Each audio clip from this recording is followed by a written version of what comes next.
Picture this. A government orders a brand new app to be put on every single phone in the country. And then, just 2 days later, poof, the mandate is gone. So how does a massive policy like that just vanish in 48 hours?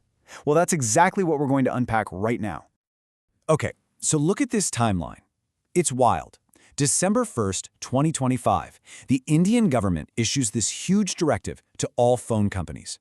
Fast forward to December 3rd, and it's completely pulled back. I mean, that is an unbelievably fast reversal for any government policy, especially one that affects millions and millions of devices. So that's the big question, right? What on earth could have happened in that tiny 2-day window to cause such a massive, sudden U-turn? That's the mystery we're digging into today. To figure out why the whole thing got scrapped, we first have to understand what the plan actually was. So let's hit rewind and take a look at the app that was at the very center of all this drama. So the app in question is called Sanchar Saathi. It's a government portal that's been around since 2023, and its whole purpose, what it's supposed to do, is give people like you and me an easy way to fight back against cybercrime, to report suspicious calls and online scams. And, this wasn't some tiny, obscure app that nobody had heard of. Before this whole story even started, it already had a huge user base of 1.4 crore people. That's 14 million users who had already decided to download it on their own. And people were actually using it. Get this, those millions of users were reporting something like 2,000 fraud incidents every single day. So this thing wasn't just sitting on phones collecting dust. It was clearly tackling a very real problem. But this is where the story takes a huge turn.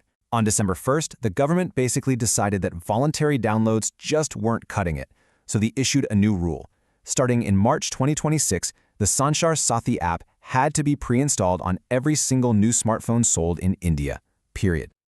Now, the government's official reason was all about security. They were worried about threats to the country's telecom network and this very specific problem of phones with fake or copied IMEI numbers.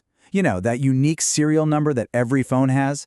Well, when criminals copy it, it makes them almost impossible to track. But this plan to force the app onto every phone? Oh boy, it did not go over well. It basically landed like a lead balloon. The second the announcement was made, there was this immediate, intense backlash from digital rights groups, privacy experts, you name it. And you can really see the two clashing ideas right here. On one hand, the government was saying, hey, this is a shield. It's a secure tool to protect you from the bad guys. But the critics were saying, whoa, hold on. This looks more like a magnifying glass, a potential surveillance tool that takes away our right to choose what goes on our own phones. Now, the government did try to calm everyone down. They came out and said the app was totally secure, that it was, and I'm quoting here, purely meant to help citizens.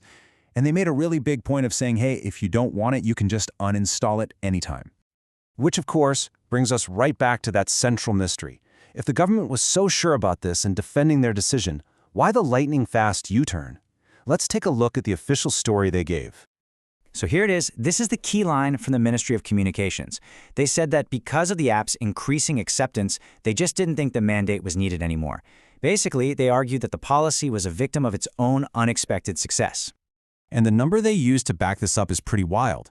Officials said that in just 1 day after that controversial announcement, the app got 600,000 new signups. That's a 10-fold jump. So their argument became, look, if all this noise made people rush to download it anyway, then why do we need to force them? So that's the official story. A big controversy, a surprise surge in downloads, and a super quick policy reversal. But really, the story of these 48 hours points to a much, much bigger conversation we're all having about technology and who's in control. Why does this matter? Because this whole episode is a perfect little snapshot of this fundamental tension we see everywhere now. It's the constant push and pull between a government's need for security and our individual rights to privacy and choice over our own digital lives. And that really leaves us with a pretty big question to think about.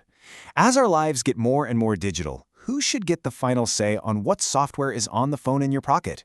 Is it you or is it the government?